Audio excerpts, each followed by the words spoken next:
ये कभी विश्राम को प्राप्त नहीं हुआ। ये संकल्प बनाता है अगर ये शरीर भोगने को मिल जाए मैं विश्राम को प्राप्त हो जाऊंगा, ये पदार्थ भोगने को मिल जाए, ये दृश्य देखने को मिल जाए, ये श्रवण प्रिय संगीत सुनने को, ये बात सुनने को, इंद्रियों के सहित मन शब्द स्पर्श रूप रस गंध, और चाहता है विश्राम।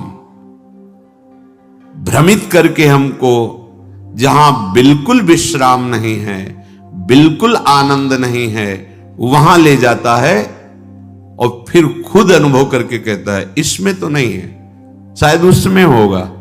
फिर वहां से विचलित करके दूसरे में, दूसरे से तीसरे में पूरा जीवन व्यतीत कर देता है। कब हूं मन, पकड़ो तो इसकी चाल को, ये छलिया हमको छल रहा है और हम अपने आप को इसके अधीन करते चले जा रहे हैं, और उसकी चाल को ना समझकर हम समझते हैं ये मन हमें सुख देगा, जो कहता है वो मुझे कर लेना चाहिए। गलत सलाहकार है, फंसा देगा, पराजित करा देगा, बंधन में डलवा देगा। जैसे जिस राजा का मंत्री यदि गलत सलाह दे तो राज्य नष्ट हो जाता है, यदि वैद्य गलत सलाह दे तो मरीज को रोग पूर्ण रूप से अधीन करके नष्ट कर देता है। यदि सद्गुरु शिष्य के अनुकूल होकर बोले तो उसका नाश हो जाता है, शास्त्र के अनुकूल, सिद्धांत के अनुकूल तो उसको परमात्मा प्राप्ति होती है। ऐसे ही इस मन रूपी सलाहकार ने मुझ भगवद अंश को ऐसी सलाह दी कि शब्द स्पर्श रूप रसगंध, ये जो माया रचित हैं, इनके भोगने में बड़ा सुख है। जहां जहां कहता है वहां वहां, जो जो क्रिया कहता है वो क्रिया, जैसे जैसे कहता है वैसे वैसे। पर कब हूं मन विश्राम न मान्यो, कभी इस छलिया मन ने ऐसा नहीं कहा कि बस हो गया, जिस मार्ग में चला भी सुख नहीं मिला, ये सब मिथ्या है, सत्य वचन है, अब मुझे वापस होना चाहिए, इस मन की सलाह में नहीं फंसना चाहिए।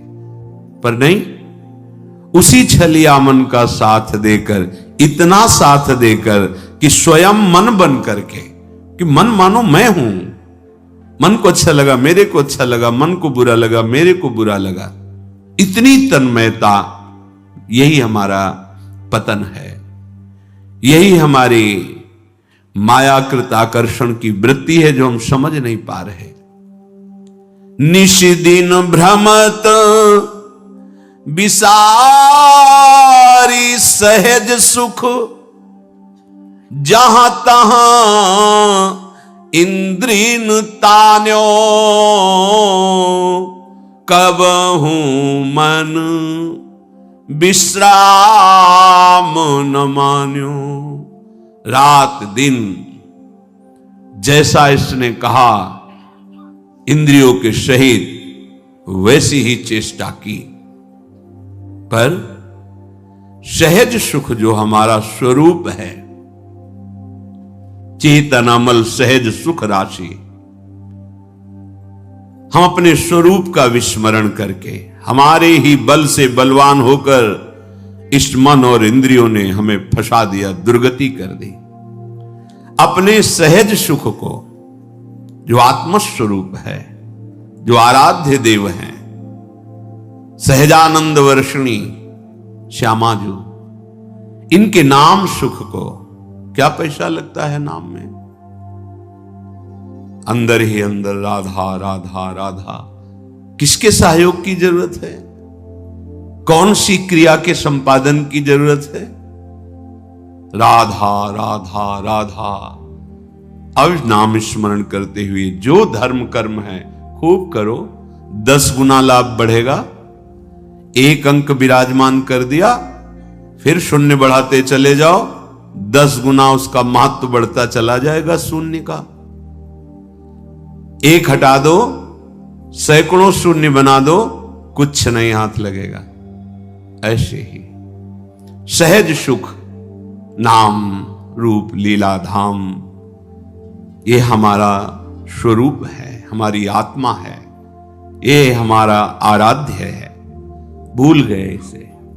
सहज सुख को भूल करके इंद्रिय और मन के द्वारा हम ठगे जा रहे हैं रात दिन, अपने को बड़े बुद्धिमान समझ रहे हैं। इसीलिए कहा गया है, राम ही भजई ते चतुर नर। वही चतुर है इस संसार में जो माया के आकर्षण से बच करके नाम जप कर ले जाए। नाम जप नहीं हो रहा तो जीवन व्यर्थ जा रहा है। निश दिन भ्रमत, रात दिन दौड़ा रहा है मन, ये कर लो, ये मिल जाएगा, इससे सुखी हो जाओगे। इतने अधर्माचरण, इतने पापाचरण कि फिर बुद्धि निर्णय करना बंद कर देती है। वो पशुवत, वो राक्षसवत हो जाता है। आंख खोल के देख लो, भगवद विमुख कैसा अंतःकरण निश्चय करता है, कैसा मनन करता है, कैसा चिंतन करता है। निंदनीय से निंदनीय कृत्य करने में उसको कोई संकोच, कोई लज्जा, कोई भय नहीं लगता। दुर्दशा यही है, जीते जी दुर्दशा यही है। आप अपने बल को भूल करके इनके अधीन हो गए। अब ये जो चाहे करवा रहे हैं। हम कहते हैं हमारे में तो सामर्थ्य नहीं, वो आपकी ही सामर्थ्य से हो रहा है, आप समझ नहीं पा रहे। भ्रमत, आप भ्रमित हो गए हैं। ऐसा लगता है मन बहुत बलवान, इंद्री बहुत बलवान, और आपके ही बल से वो बलवान है। निश दिन भ्रमत विसारी सहज सुख, जहां तहां इंद्रीन तान्यो। खींच रही इंद्रिया। श्री प्रहलाद जी महाराज भगवान नृसिंह देव जी से कह रहे, हे नाथ, जैसे एक पुरुष की बहुत सी स्त्रियां हों और वो अपने अपने शयन गृह की तरफ उसे खींच रही हों, ऐसी दुर्दशा है। नेत्रेंद्रिय अपने सुख के लिए, श्रवणेंद्रिय अपने सुख के लिए, घ्राणेंद्रिय अपने सुख के लिए, रसेंद्रिय अपने सुख के लिए, त्वगेंद्रिय, जनेंद्रिय, सब। प्रभु बचा लो इस दुर्दशा से जीव को। तो प्रभु ही शास्त्र, सदगुरुदेव संत के रूप में वो सूत्र बताते हैं, वो युक्ति बताते हैं, जिससे तुम मुक्त हो जाओगे इस बंधन से। फिर तुम्हें समझ में आएगी ये बात। अभी तो ऐसा लग रहा है कि कथा भागवत का कोई पुण्य मिले सुनने का, और जो चाहे वो हमें लाभ मिल जाए, बस यही है। यद्यपि विषय संग सहो दुसह दुख, विषम जाल अरुझान्यो। तदपि न तजत मूढ़ ममता बस, जानत हूं नहीं जान्यो। कब हूं मन विश्राम न मान्यो। यद्यपि विषयों के संग ने कितनी जलन प्रदान की, असही। पहले भोगने की इच्छा की जलन, फिर भोगने में जो इच्छा की थी भोगने की, वो सुख नहीं मिला। फिर उसके बाद एक नवीन तृष्णा, नवीन भोग वासना, वो जला रही। भोगते भोगते क्षीण हो गई शक्ति, बलहीन हो गया, इंद्रियां बलवान, भोग इच्छा बलवान, रात दिन जला रही। ऐसे संकट में, ऐसी प्रवृत्ति में वो निकल नहीं पा रहा, अंदर ही अंदर जल रहा है। कैसे निकलूं? यद्यपि जान रहा है कि यही मुझे कष्ट दे रहा है, यही मुझे फंसा रहा है, फिर भी उसी में। यद्यपि विषय संग सहो दुषह दुख, विषम जाल अरुझान्यो। आहा, असही संकट सह रहा है, कठिन जाल में फंस गया है। ये जाल दिखाई नहीं देता, बस फांस लेता है। कहां फंसे हो देखो, पर अंदर से ऐसे फंसे हो कि जी नहीं सकते। ये माया जाल है। मछली फंसती तो जाल तो दिखाई देता है, लेकिन माया का फेंका हुआ जाल दिखाई नहीं देता, फंस जाता है जीव। और ये सदगुरुदेव के शास्त्र के वचन ही इस जाल से तुम्हें मुक्त करा सकते हैं, दूसरा कोई नहीं। और इस जाल का प्रभाव है कि उस जाल से निकलना ही नहीं चाहता, उसी जाल में सुखी रहना चाहता है। ये बड़ी विचित्र दुरत्यय भगवान की भ्रमात्मक माया है। यद्यपि विषय संग सहयो दुषह दुख, विषम जाल अरुझान्यो, तदपि न तजत मूढ़ ममतावश, जानत हो नहीं जाने। एक को फेंक के आ रहा है, जला के आ रहा है, गाड़ के आ रहा है, और कह रहा है भाई रो मत, सबकी यही दशा होती है।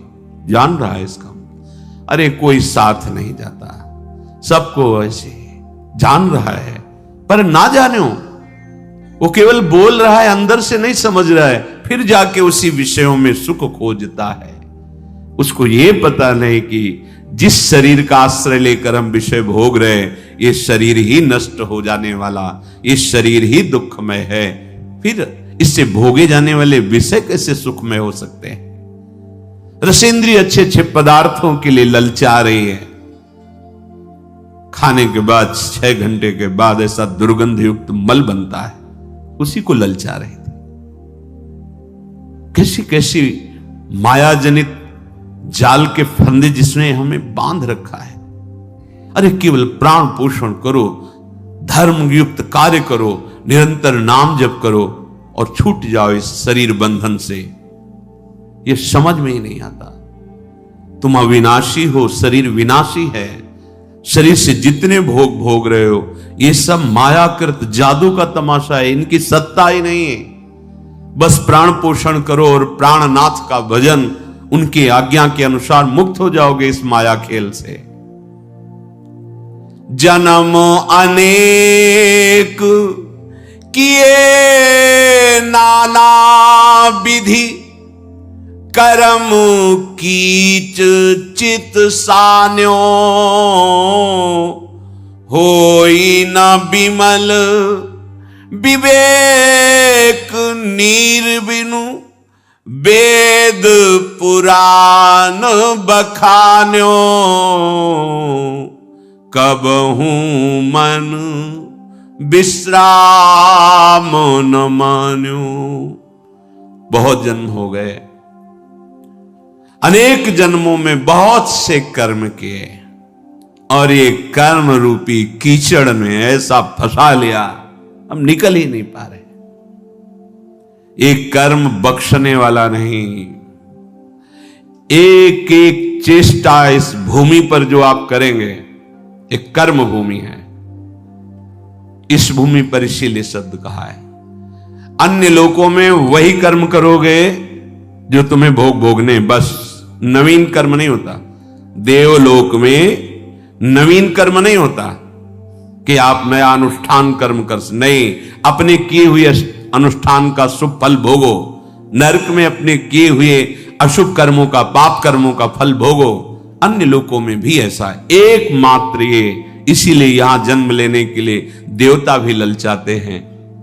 बड़े भाग मानुष तन पावा, सुर दुर्लभ सदग्रंथन गावा। ये कर्म एक एक सेकंड का हिसाब है।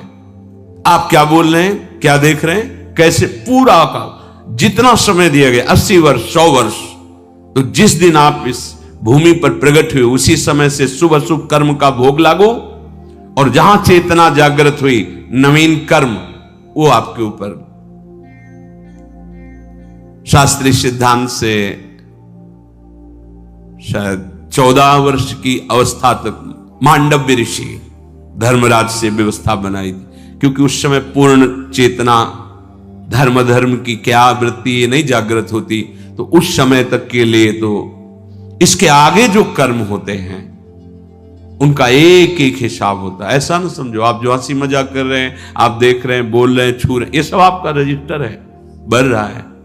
किस विषय में आप बोले, क्या बोले, उस बोलने में क्या दोष था, आपने क्या क्रिया की, वो शास्त्रों की सम्मति से है या निषेधात्मक है, उसका फल आपको मिलेगा।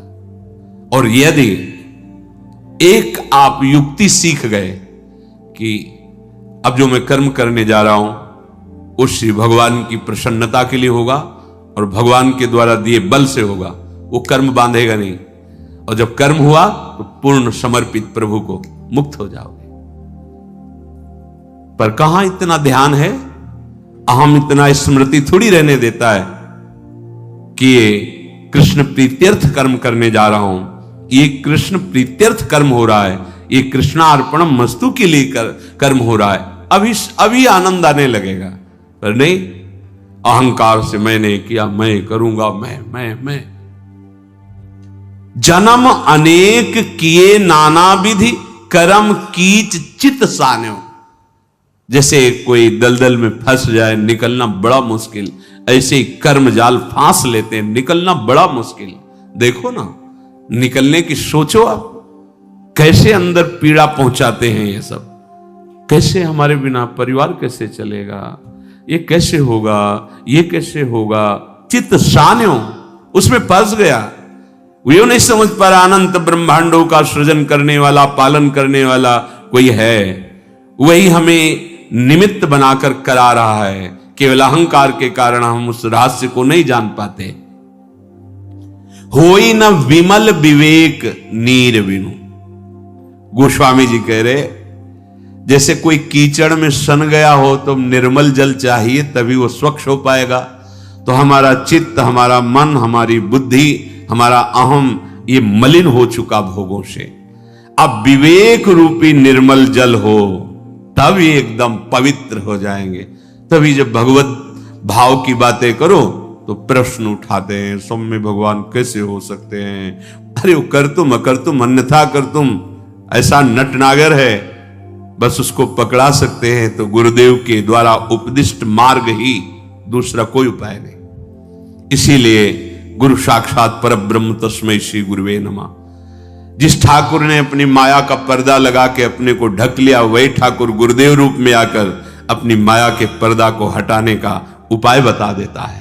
उस पर चलो, अभी हृदय निर्मल होने लगेगा। नहीं तो मलिन अंतःकरण तुम्हारा गुरुवाणी को नहीं समझ पाएगा, सदगुरु के वचनों को नहीं समझ पाएगा, और उपहास जरूर कर देगा। ऐसे ये चित्त बिना विवेक रूपी निर्मल जल के, ये मोह ममता रूपी कीचड़ को साफ नहीं कर सकते। विवेक रूपी जल ही होए विवेक मोह ब्रह्म भागा, तब सब विषय विलास विरागा। ऐसा शास्त्र पुराण वेद सब कहते हैं कि विवेक निज हित नाथ पिता गुरु हरिसो हरसि हृदय नहीं आन्यो,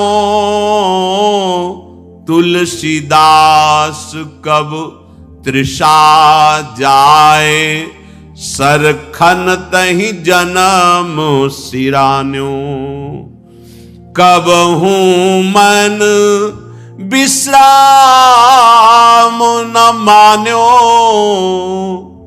कब हूं मन विश्राम न मान्यो। आहा, जो हमारा परम हित करने वाले हैं, जो मेरे स्वामी हैं, नाथ। कौन? निज हित। हित जो हमारे स्वामी हैं, जो हमारे पिता हैं, जो हमारे गुरुदेव हैं, जो हमारे हरि हैं, कभी निष्कपट इनसे प्रेम नहीं किया, कभी हृदय खोलकर इनसे, हृदय खोलकर, बड़ा कपटी जीव है। अंतःकरण में तन्मयता के कारण ही भगवद अंश को जीव कहा गया है, देहाभिमानी को ही जीव कहा गया है। बड़ा कपट है। और प्रभु कह रहे मोहि कपट छल छिद्रन, और ये कपट ही करता है। गुरुदेव, हरि, स्वामी, ये सब उसी परम तत्व के पर्यायवाची शब्द हैं। वही एक है। भक्ति भक्त भगवंत गुरु चतुर नाम बपु एक। कहने को उसके बहुत से नाम हैं, वो है एक ही। अपना परम हित अपने स्वामी से होगा, अपने हरि से होगा, अपने गुरुदेव से होगा। जो गुरुदेव, जो हरि। देखो, संपूर्ण गीता जी, संपूर्ण वेद, ये जगत गुरु भगवान ने स्वयं गाया है, ये भगवान ने प्रकट किया है। जितने संत महात्मा सदगुरु जन हैं, सबके हृदय में जो बोल रहे हो भगवान ही बोल रहे हैं। अगर उन्होंने खेल रचा है तो खेल की सावधानियां जी, अगर इतनी चूक करोगे तो आउट हो जाओगे, परमार्थ मार्ग में चलने लायक नहीं रहोगे, तुम जीत नहीं पाओगे। अगर जीतना है तो ऐसे चलो, ऐसे तुम परास्त हो जाओगे। दोनों बात उन्हीं की है। अगर आप माया खेल में राजी हो तो उसके अलग इनाम है, और अगर आप भक्ति खेल में राजी हो तो उसके अलग, उन्हीं का खेल है। देख लो, वही आके अपनी माया जनित खेल के दुख वर्णन करते हैं, वही आके अपने भक्ति जनित खेल के प्रेम आनंद का वर्णन करते हैं। कैसा अद्भुत प्रेम, कैसा अद्भुत आनंद। ऐसे सदगुरुदेव जो हरि हैं, जो स्वामी हैं, जो पिता हैं, कभी हृदय खोलकर उनसे हृदय समर्पित करके बात, क्यों म्यों अनुकूलता प्रतिकूलता प्रपंच, अरे एक जगह तो ऐसी रखो जहां बिल्कुल खुले। सारा संसार कपट में खेल रहा है, एक जगह तो ऐसी रखो गुरुदेव के सामने। तुम चाहे दंड दो, चाहे आप दुलार करो, आपसे कपट नहीं, आपसे झूठ नहीं, आपसे छिपाव नहीं। स्वामी, आप ही तो हमारे परम उद्धार के लिए ये रूप लेकर, अब आपसे क्या कपट करना, असमर्थ हूं। आपकी आज्ञा का इस तरह से उल्लंघन होता है, आप संभाल लीजिए प्रभु, मेरे में सामर्थ्य नहीं, सब ठीक हो जाएगा। भगवान एक बात बड़े जोर से कह रहे, मोहि कपट छल छिद्र न भावा। ये हमारे हृदय में जो कपट का जाल है, ये हमें भगवत प्राप्ति नहीं होने दे रहा। निर्मलता यही कि जो हृदय में, वही वाणी में, वही चेष्टा में, कोई छुपाव नहीं। ये संतों का स्वभाव होता है, जो उनके हृदय में, वही वाणी में, वही उनके आचरण में मिलेगा। और ये छलिया जो असत मार्ग का पथिक है, बोल कुछ रहा है, अंदर में कुछ चाल चल रही, और आचरण कुछ और ही है। जिसका मन वचन कर्म एक हो, वो भगवान को प्रिय होता है, कपट नहीं। हम भगवत चर्चा भी करते तो कपट करके, इसीलिए उसका प्रभाव जागृत नहीं होता। नहीं तो मात्र भगवत लीला गायन से और श्रवण से भगवत प्राप्ति हो जाएगी, और कोई साधन हो ना हो। कितनों को हो गई है, बहुत ज्यादा इसी को स्वीकार करने से हुई है। जो भी परमार्थ की उत्तम गतियां हैं, इन्हीं दो से हुई। भगवत लीलाओं का गायन, भगवत लीलाओं का श्रवण उत्तम शरणागति को प्रदान कर देता। श्रवण सुजस सुनी आयो। कैसे शरणागति हुई? श्रवण सुजस सुनी आयो। पर क्यों नहीं होती? क्योंकि कपट है हमारे हृदय में। चौथी भगत मम गुणगन करहि कपट तज गान। ये एक जगह तो ऐसी रख लो जहां निष्कपट भाव हो। मेरे गुरुदेव, मेरे प्रभु, जैसा हूं आपका हूं। आप ठुकराओ तो आपका हूं, आप पुचकारो तो आपका हूं, आप दंड दो तो आपका हूं, आप प्यार करो तो आपका हूं। आपके सिवा कोई और नहीं, कोई ठौर नहीं। हो गया काम। निज हित नाथ पिता गुरु हरि सो, हरसि हृदय नहीं आन्यो। तुलसीदास कब तृषा जाए, सरखन तहि जन्म सिरान्यो। कब हूं मन विश्राम न मान्यो। यदि तुम कपट छोड़कर हृदय से गुरुदेव का आश्रय लो, उनके वचनों का पालन करो, तो क्या होगा? तुम्हारी प्यास बुझ जाएगी, दौड़ भाग मिट जाएगी। शांति से बैठ जाओ उनकी नाव में। वो खेवैया बहुत चतुर हैं। शांति से बैठना, भरोसा और नाम। नाव में बैठने को मतलब नाम। श्री हरिवंश प्रताप ये भरोसा, नाम नौका और निज खेवक। नाम जप करो, भरोसा दृढ़ प्रभु का रखो, तुम्हारी नाव भव समुद्र से तुम्हें पता भी नहीं चलेगा और पार हो जाओगे। श्री हरिवंश प्रताप, नाम नौका निज खेवक, भव सागर सुख तरत, निकट हरिवंश जो सेवक। अभी संभल जाओ, नहीं तो खोदते खोदते जीवन व्यतीत हो जाएगा और प्यास कभी नहीं बुझेगी। जैसे कुआं खोदना शुरू किया, कुआं खोदते खोदते जीवन की शाम हो गई, लेकिन पानी पीने को नहीं मिला। अर्थात तुम भोगों में भोगते भोगते मर जाओगे, कभी तृप्ति और शांति न मिली है न मिलेगी। अनंत जन्म व्यतीत हो गए, इस माया ने विस्मृति के गर्त में ऐसा डाल दिया है कि हमें लगता ही नहीं कि हमारे पीछे जन्म हुए हैं। कभी प्यास नहीं बुझेगी, कभी मन विश्राम को प्राप्त नहीं होगा। इसलिए अहम का समर्पण, आराध्य देव का अनन्य चिंतन।